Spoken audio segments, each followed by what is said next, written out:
Noah Lyles is fast. Strong start from Burrell. Lyles is going to have to come from behind. Ronnie Baker. Isaiah Young's doing well. Here comes Lyles. Has he done it? Noah Lyles right on the line. Noah Lyles has done it and wins the national championship. That's the fastest time in the world again. Noah Lyles is really fast. At 24 years old, Noah is already running faster than world record sprinter Usain Bolt was at the same age. Meeting record. It's obviously the fastest time in the world this year. Check this out. Noah won the gold medal in the Youth Olympic Games in China. At the U.S. Indoor Championships, Noah set the new world record for the 300-meter sprint. He won the gold at the U.S. Outdoor Track and Field Championships. In 2019, he won gold at the World Championships in Doha. And finally, in the 2020 Olympics in Tokyo, he took home the bronze for the 200-meter sprint.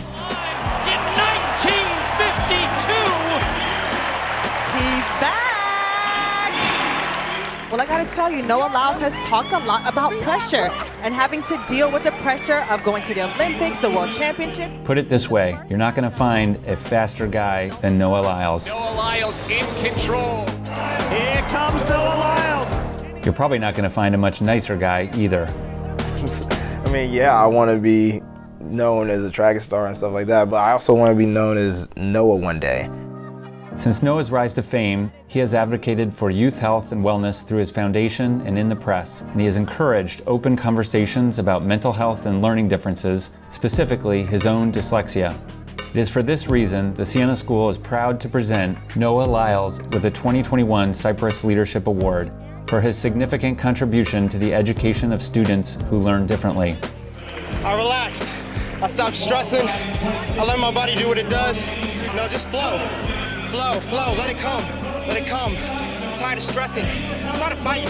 As the embrace happens between mother and star son. In accepting the award, Noah talked with us about his family, his experience in school, and overcoming challenges on and off the track.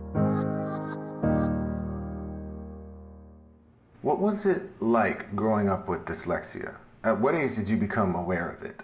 At first, I mean, you don't really know that there's actually something different about you. You just think that's just, that everybody had this problem, or that it wasn't even an issue, you were just bad. I was pretty young. I want to say somewhere around I want to say 7 or 8, somewhere around then. Elementary school, I would say, was like the roughest time, is when I started learning, okay, some people are learning a little faster than me, or able to do this activity better than me.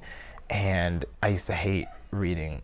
And when I originally got diagnosed with it, I was also being diagnosed with ADD as well. So it's like, oh, you have ADD and you also have dyslexia. And you're like, okay, what's that? So what is that? How would you describe dyslexia from your own experience? I, to this day, can spell each there and still get it wrong. My friend's favorite joke that I've ever told him, he says this is the funniest thing I ever said. One day we were after practice and I made a tweet and he said, hey, you spelled there wrong in the tweet. And I put the phone down. I said, look, man, I got dyslexia. So what does that mean? That means that even if I wanted to spell it correctly, and if I had the power to do so, I still wouldn't be able to spell it correctly because my brain is gonna look at that word and say, hey, that there that you spelled, it's right. Bet. And I'm gonna reread it 3 times. All right. And a 4th time. All right. 5th time. All right, I'm gonna tweet it now.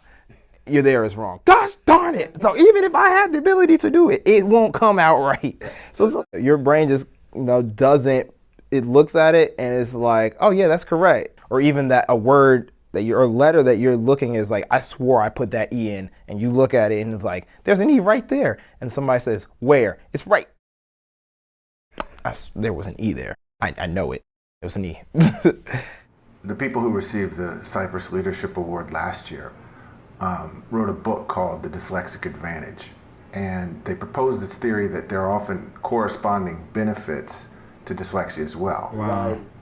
Advanced spatial awareness, really precise narrative memory, etc. That's awesome. From your perspective, have you noticed any benefits that come with your dyslexia?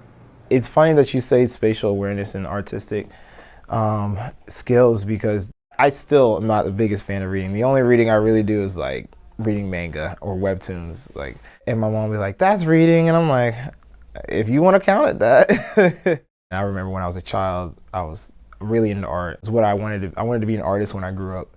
And I was like, I'm gonna make my own comic book. But I never thought one was gonna be about me. So that's actually interesting that they find that very common in people with dyslexia. In terms of a benefit of having dyslexia, I would say that your skimming ability becomes very strong. And now that I'm thinking about it, my ability to actually predict how movies will turn out, books, a lot of stories, is very strong. Some people will be like, have you seen this movie before? I'm like, nope, just common things that you hear, because if I can't read it, I have to know it's gonna come. Noah, how has your family, your brother Josephus in particular, played a role in your athletic career? I think Josephus had the biggest impact on the big stepping stones to my career. Of course, we both started track around the same time, but he ended up leaving the sport for a few years while I continued. And then he came back around 15, 16, and we started really getting into track and field. And that's when, around the time that we actually came up with the idea that, you know, we wanted to make the Olympic team. But he was the one who actually spoke up and said it. And I was the one who agreed with him and decided to, you know, go on the journey with him. And then 2 years later, he comes back and is like, we're gonna turn pro out of high school. And I was like, yeah. So he was the one who made like the big stepping stones, like the idea to go out. And then we went out and did it together. And we've lived with each other our whole lives. So when I think Josephus, he's just literally the guy always right next to me. What about your mom? I have the best mom, Keisha Bishop, the best brother, Josephus Lyles, the best sister, Abigail Lyles. I know she means a lot to you, and has meant a lot to your career. What is the biggest gift she's given you as an athlete and as a person? As an athlete, it's probably been the same as a person. A lot of people will look at parents and they'll be like, you know, you got your kid through life. They're not dead. They're somewhat successful. They have a job. They can take care of themselves. You know, that's a successful parent. And I'm like, okay, bare minimum. That's a C. No, I consider that a C, because when I look at my mom and how she looks at parenting, she literally looks at parenting as you are preparing your child for life. You're mentally preparing them for life. You're teaching them how to go after their goals and aspirations, how you should treat people.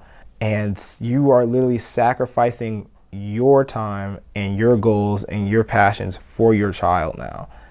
And every time I see that, I'm like, that's what type of parent I want to be when I grow up. That's an A+. That's an A+. In the anime community, that'd be an S. This question comes from one of our teachers at Siena. Do you remember a particular educator in your life that really made an impact on your learning? The biggest impact in the school system was actually Dean Sanders, who's now the vice principal. We are in her office, yeah. She probably had the biggest impact on my life. She saw me through all 4 years. I remember in my sophomore year, I was struggling immensely with algebra, and I almost didn't have a big enough GPA to go and run track that indoor season. And her and my mom and everybody got together and they were like, no, we're gonna get you there. And I was just like, at this point, I don't care. I just wanna run. I don't wanna do anything related to school. Like, this isn't me. And her and my mom would just like constantly pour energy into me. And now every time I see her, I just literally light up. That's the person who kind of pushed me to go on. She was like, you know, I wasn't good at reading or math or anything like that. And she made me feel that she was a human being, and then that I could also do it. Because, gosh, school was rough for me. You've been outspoken in your support for mental health and awareness around learning differences like dyslexia. What made you decide to be so public as an advocate? I mean, I found a platform that people were listening to, and I didn't want to fill their head with nonsense. I mean, yeah, I want to be known as a track star and stuff like that, but I also want to be known as Noah one day. And for people to understand Noah, they have to understand the different sides of me. And one of those sides is my dyslexia, my ADD, my depression, my anxiety.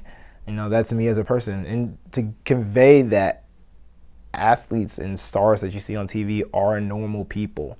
You know, we are constantly treated like we're just foreign beings. And I'm like, I was literally in your shoes the other day. Now, I went to the grocery store like everybody else. I go to 7-Eleven to pump my gas too. When people see that somebody like me goes through everyday things, that really makes a connection. And the more that we actually share these things, the more that we can actually create a bridge to understand them. This one comes from one of Siena's students. How much do you have to train each day? I train every weekday except Wednesday, and I'll train from 9 in the morning till about 2:30 p.m. We'll start with running, and then in the middle around 12 o'clock we'll head to the gym, finish up the weight room, and we'll go home and recover the rest of the day. And a lot of people are probably thinking, oh, he has 2 p.m. to the end of the day to do stuff, but it's really, you're kind of stuck cooking, eating lunch, showering, recovering, cooking, eating dinner, a little bit of video games time, and then you're hitting bed. Do it all over again. What happens on Wednesdays?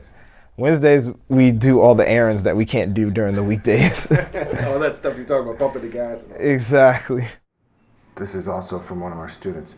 What was it like going to the Olympics in Tokyo? It was stressful. A lot of people, I say that because this was a very different Olympics. This is my first Olympics, and I was on a team with a lot of Olympians who already made Olympic teams, and they're like, no, this is the weirdest Olympics they've ever been a part of. We were basically in our rooms eating or running, and usually the Olympics is a huge celebration. Everybody's having fun, everybody's interacting, and that's very different from what we were doing. We were getting COVID tested every day, eating at 2 a.m. in the morning, because the facilities the races and everything were going on for so long. It was very stressful. It definitely wasn't what I wanted my Tokyo experience to be. Because most athletes didn't have their teams there, it was even more stressful. And they didn't have that person to talk to vent to, or even get their normalcy going. When it comes to social issues back here in the States, you've also spoken publicly with the press and on social media, particularly about the Black Lives Matter movement. As a public figure, how did you arrive at that decision to speak out? It's an extremely difficult rock and a hard place type situation to be in. And I say that because as an athlete, people are constantly looking at you and they expect something from you. And that was kind of like the first thing where it's like, oh, okay, now people are asking me questions about this. And now the pressure of, okay, I have sponsors all over the spectrum. I have no idea what their ideals are, and that could potentially make me lose money, and I have bills to pay. We have our nonprofit that I want to see do well, so I got to make sure that I can, keep that organization going. But every time I think about that, I think more and more about like Colin Kaepernick. I'm like, wow, this man literally gave up the sport that he loves to do what he felt was right. And if he could do something like that, I could, make a leap and put out how I really truly feel about this. And everybody does it in their own way. It's really about how you feel is the correct way to go about it. But don't say nothing. Noah, thanks so much, man. This was so great. Hi, everybody. I'm Noah Lyles, 200-meter bronze medalist at the Olympic Games in 2020. And I'm honored to accept the Cypress Leadership Award. This is a great honor. I understand that there are a lot of people out there with dyslexia. I'm so honored that there's a school out there who are recognizing that and are trying to get you guys in front of people who are also dealing with that in the world. It gets better, and I'm very excited to be an adult now, which was a worry for me when I was a kid. Guys, you are awesome. Keep working and strive for greatness.